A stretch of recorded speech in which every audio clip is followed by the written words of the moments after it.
Bonjour, alors aujourd'hui c'est pas pour un tuto ni une démo mais plutôt pour un aspect visuel sur un tracker, hein, un TK102 qu'on peut trouver sur des sites chinois. Là je l'ai acheté chez Banggood. Donc c'est surtout un aspect visuel. Alors poids, bon j'ai rien pour peser mais ça il fait quand même un peu son poids.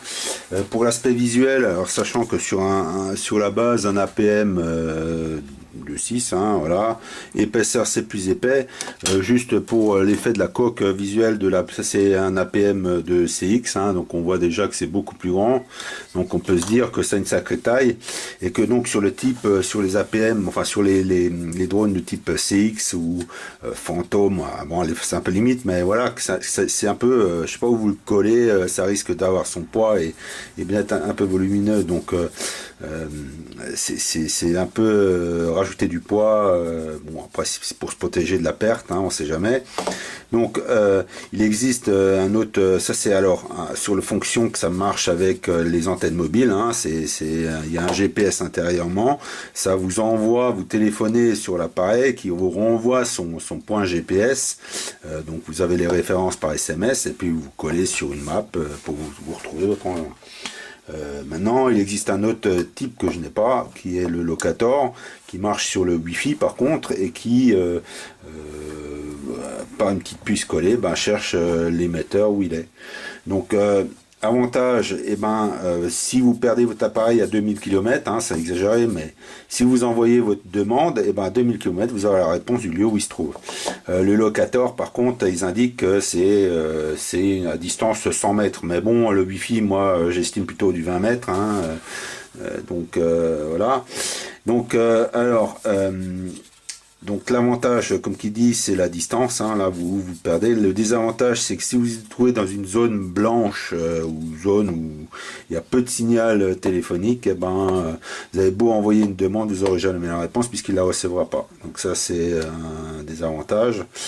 Le Wi-Fi du locator par contre, c'est si vous êtes derrière une butte, s'il y a un arbre, enfin etc., le Wi-Fi ne passe pas vraiment à travers et donc automatiquement vous pouvez passer à 3 mètres, vous pouvez votre borne, enfin votre récepteur Wi-Fi de l'autre côté d'un mur, vous passez à côté, il ne le captera pas quoi, parce qu'il sera le petit récepteur que vous devez coller dedans n'émet pas à la même puissance, donc voilà, il y a une petite perte. Mais on va rester sur le TK102 qui est là.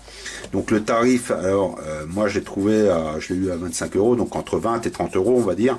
Donc ça va, c'est correct, je trouve que c'est pas cher. Locator par contre, c'est un peu plus cher, ça passe déjà entre 60 et 78 euros. Après, il existe les petites puces qu'il faut connecter par rapport au téléphone, mais je sais pas si, enfin je suis pas sûr du Locator, enfin bref.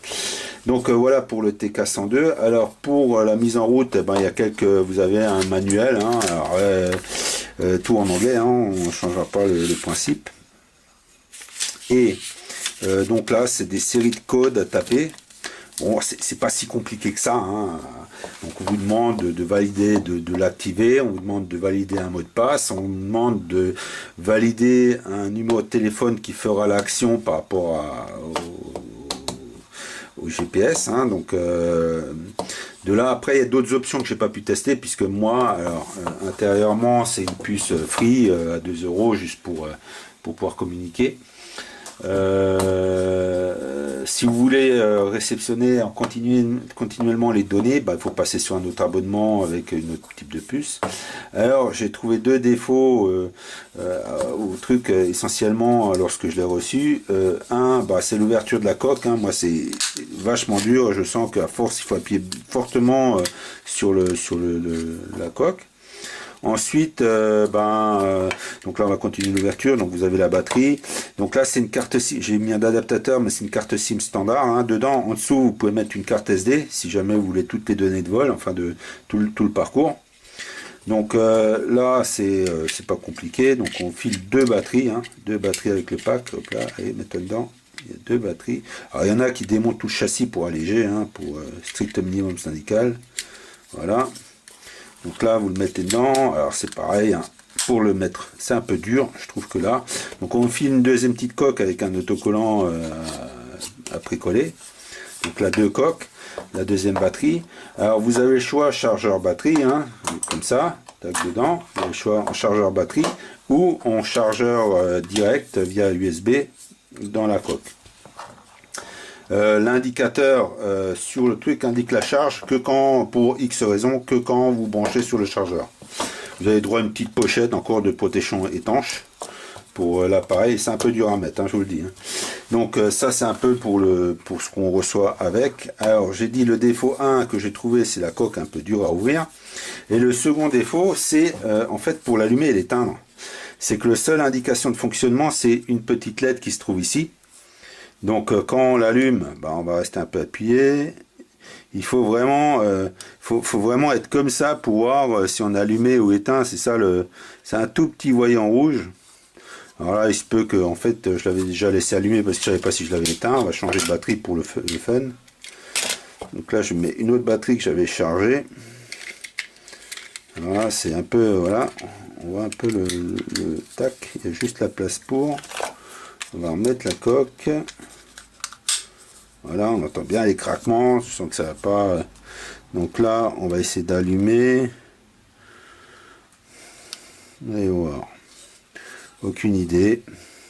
C'est un peu vraiment, vu que je suis à la lumière, je ne sais pas. C'est vraiment micro. Enfin bref quoi.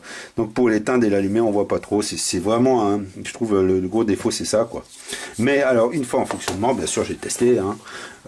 Si vous avez un bon signal, eh ben, vous envoyez votre SMS ou vous appelez, c'est au choix. Hein. Vous aurez la réponse à peu près dans la minute. Hein. Tac, ça renvoie et puis vous avez juste un lien, vous cliquez dessus. Si votre téléphone est connecté, et ben, ça vous envoie directement sur la map avec le point où il se trouve, etc. Donc ça, c'est nickel. Quoi.